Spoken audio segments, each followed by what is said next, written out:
Sure করে বলতে পারছি আরে না। না, আলভি আলভি এখানেই মরে পড়েছিল, আর এটাই আলভির রক্ত। কিন্তু আলভিকে মারবে কে? আমাদের এখন এসেকে খুঁজতে হবে। চল।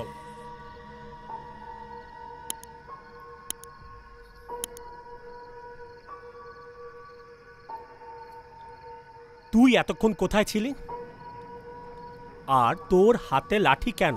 আর বলিস না, আলভির সাথে কথা বলে ফেরার সময় আমি পথ হারিয়ে ফেলেছিলাম, সেই জন্যই তো ফিরতে দেরি হলো। অন্ধকারে তো ভয় পাচ্ছিলাম রে বাবা, আর তখন রাস্তার মধ্যে এরকম লাঠিটা খুঁজে পেলাম, কুড়িয়ে নিলাম। আলভি মারা গেছে। মানে?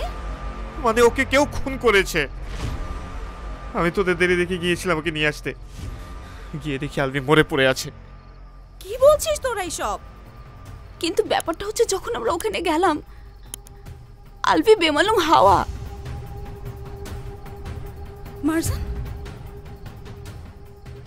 আলভিকে খুন করবে কে? তুই। আমি? এই তোর মাথাটা কি খারাপ হয়ে গেছে নাকি? কি বলছিস এসব?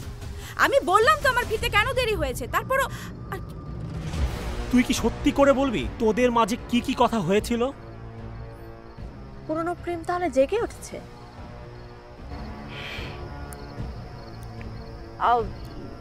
আলভি বুঝতে পারছো না, এসে আমার এত কিছু বুঝতে হবে না।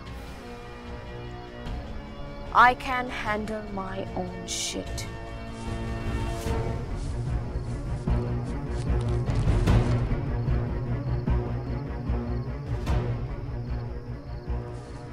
তার মানে তোর পরে আর কারোর সাথে আলভির কথা হয়নি, খুনটা তুইই করেছিস। কেন? আমার পর তো তুই গিয়েছিলি কথা বলতে, আমার উপর কেন দোষ চাপাচ্ছিস? ফালতু বাজে বকিস না, ও গেছে আর এসছে। খুন করে লাশ সরাবার মতো ওর হাতে সময় ছিল না। তোদের সাথে বলের পেঁচাল পার মতো সময় আমার নাই। ইচ্ছা হলে আলভি কি হয়েছে সেটা জানতে হলে জঙ্গলে যেতে হবে, এখানে দাঁড়িয়ে দাঁড়িয়ে কিচ্ছু হবে না। আমি যাচ্ছি আলভিকে খুঁজতে, তোরা চলে আসতে পারিস। তোর আগে আমি আগাচ্ছি।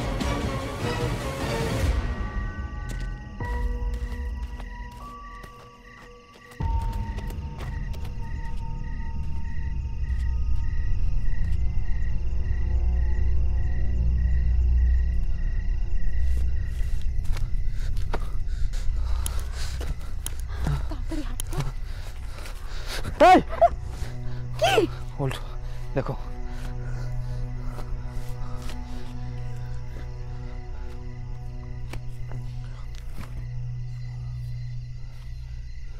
এই যে দেখো।